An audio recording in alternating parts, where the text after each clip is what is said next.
Welcome to RSCH503, Research Methods and Biostatistics, a 3-credit graduate course offered by Drexel University College of Nursing and Health Professions. Developing a plan to secure subjects to participate in a study is a critically important component of research design.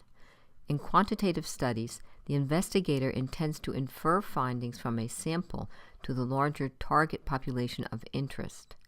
Such sampling plans define the process of making sample subject selections. Sampling subjects to represent the population of interest greatly impacts the meaning and generalizability of study findings, or external validity. There are several key concepts to sampling theory.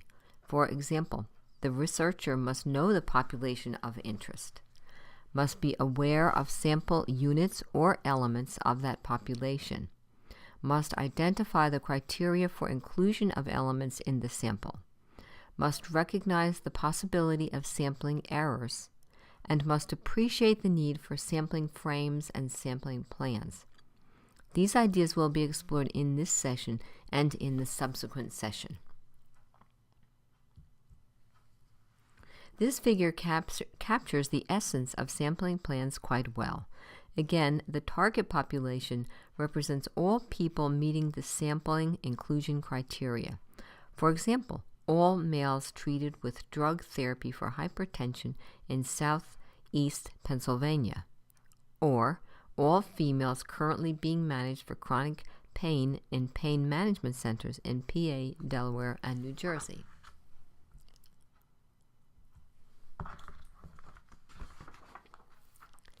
An accessible population is that portion of the target population to which the researchers have reasonable access. The sample is secured from the accessible population by a chosen sampling method, such as simple random sampling or some other method. To ensure generalizability of study findings, it is important that researchers do not think of the accessible population too narrowly. This slide further illustrates the links between the population, the target population that is determined by the sampling criteria, the accessible population, those from the target population that are available to the researcher, the sample selected from the sampling method, and the element, that is the participant, subject, object, or event. This figure was taken from your textbook on page 330.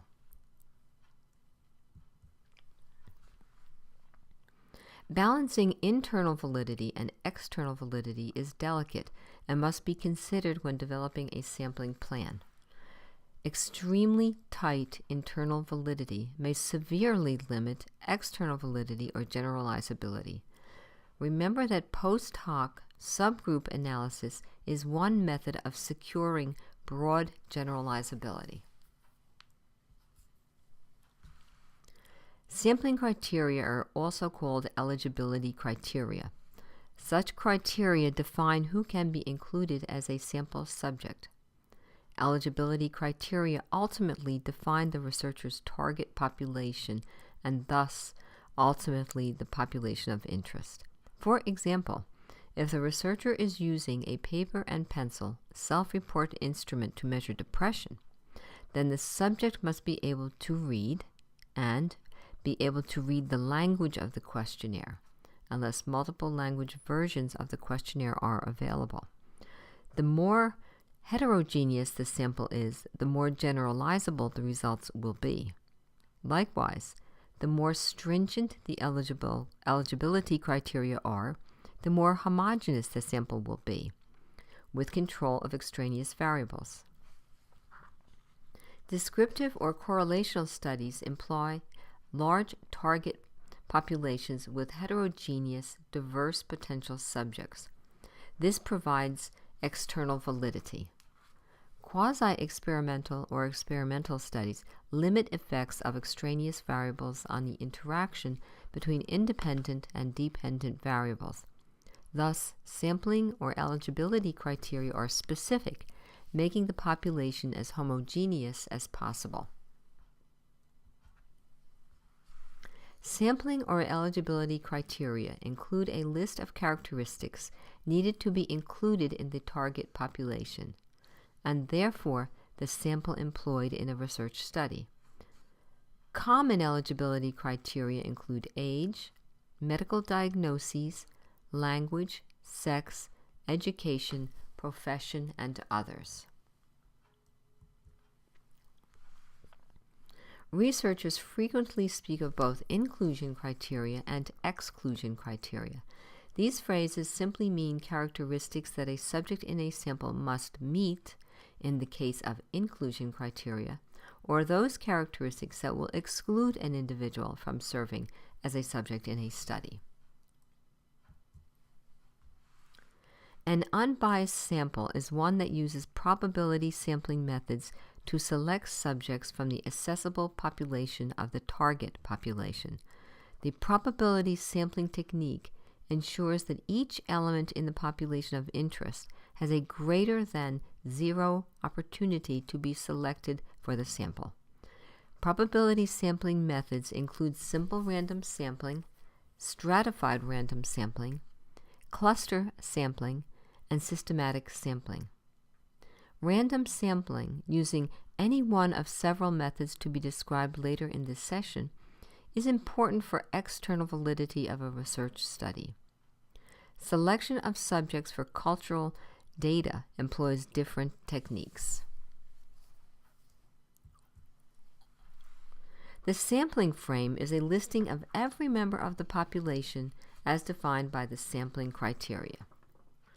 A researcher selects subjects from the sampling frame and then subsequently generalizes findings from that sample back to the sampling frame and then back to the population of interest.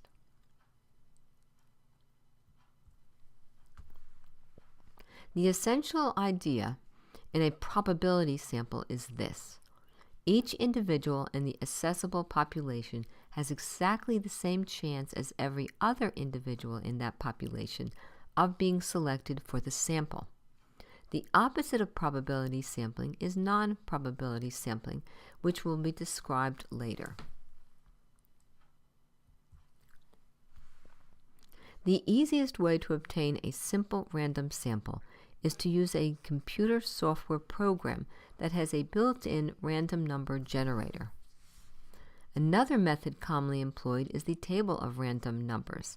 In this method, the researcher enters the table at any point and reads down a column or across a row to obtain the subjects for a sample. In systematic random sampling, the researcher picks a sampling interval, or n. Using a table of random numbers, the researcher enters the sampling frame at a randomly selected point and takes every nth person in the frame. Stratified random sampling ensures that key subgroup populations are included in the sample.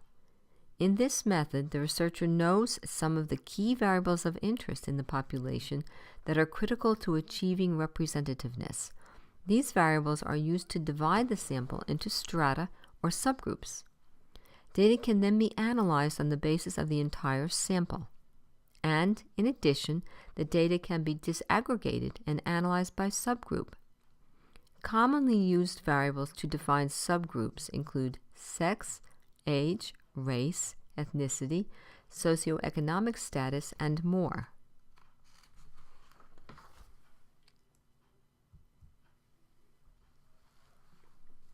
Review of literature reveals anticipated variation on variables included in a study.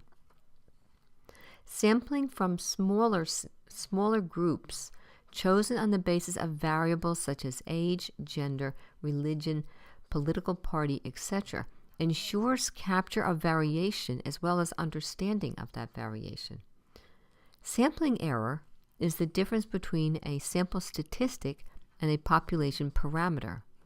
A large sampling error reveals that the sample does not adequately capture the picture of the population.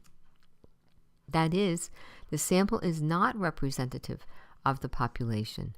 Sampling error is larger with small samples and smaller with larger samples. Examining differences among subgroups of a large sample helps to recognize and understand variations between and among subgroups within the larger sample. An investigator aims to maximize between-group variance and minimize within-group variance for the independent variables in a study. Cluster sampling is a probability sampling method used when the target population, and thus the assessable population, is heterogeneous. Such cluster sampling is used in two situations. First, when the simple random sample would be prohibitive in terms of travel, time, and cost. Second, in cases in which the elements making up the population are unknown, preventing the design of a sampling frame. Cluster sampling takes advantage of the natural clusters or groups of population units that have similar characteristics.